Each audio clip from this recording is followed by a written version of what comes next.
I'd like to pick up a comment in about Esther McVey, and it's from Vin Lennox, who says, "We're not talking about a smoking ban. We're talking about an outdoor smoking ban. There's no justification for it except totalitarianism, getting his way. No, I disagree with you. You're soft on lefties.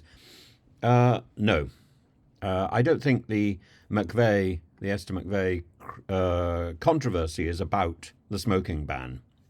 Indeed, more than that, I think Farage has made it clear that the ban opens the country up to gangsterism.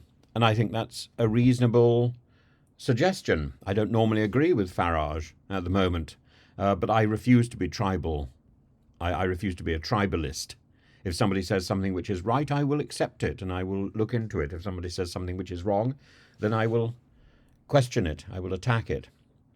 Esther McVey has indeed faced criticism for her use of this poem associated with the Holocaust Memorial, which many have viewed as inappropriate and offensive. That should be enough. The incident is emblematic of the broader concerns around her approach in public life and her apparent disregard for the sensitivities of others, particularly those involved in historic trauma and in minority communities. And, when somebody in the community says this is offensive, she should have the grace to recognize that. If it is now offensive, she is not unknowingly offending somebody. She is now knowingly offending somebody. And she has a history of contentious moments in politics. As Secretary of State for Work and Pensions, she oversaw the implementation of universal credit, a policy widely criticised for exacerbating poverty and causing significant hardship to vulnerable individuals and groups. Her handling of this policy attracted widespread criticism and arguably contributed to her reputation as a politician who is out of touch with the realities faced by ordinary people. She's been criticised for her stance on various issues, including Brexit, where she positioned herself as a hardline Brexiteer, and her often combative style in the media and in Parliament. Her departure from the cabinet in 2018, after a particularly turbulent period, also, I think, dents her political standing. So this isn't about whether or not she supports a smoking ban or whether she wants to do more smoking. It's not even really about her quotation. This was a casual quotation that I'm sure she regrets.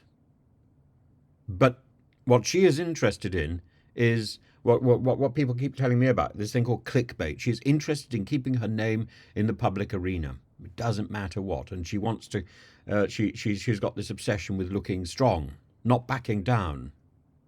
She's, of course, foolish, because a generous retreat is likely to be more memorable than somebody clinging to their guns all the time about something which, in the end, was just a mistake.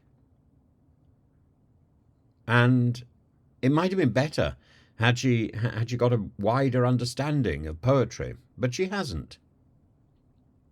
It's all derivative.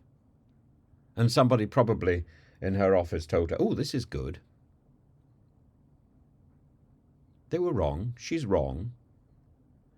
And I think she's got an eye on the next election. I know, 5 years away.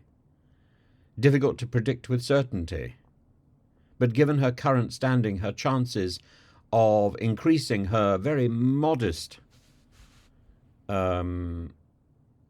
electoral success, a good majority, slashed down to just over or just under 1,000 votes.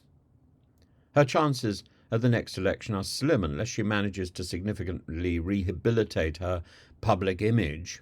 But I think she's looking at a future outside Parliament. I think she's looking at a future back in the media.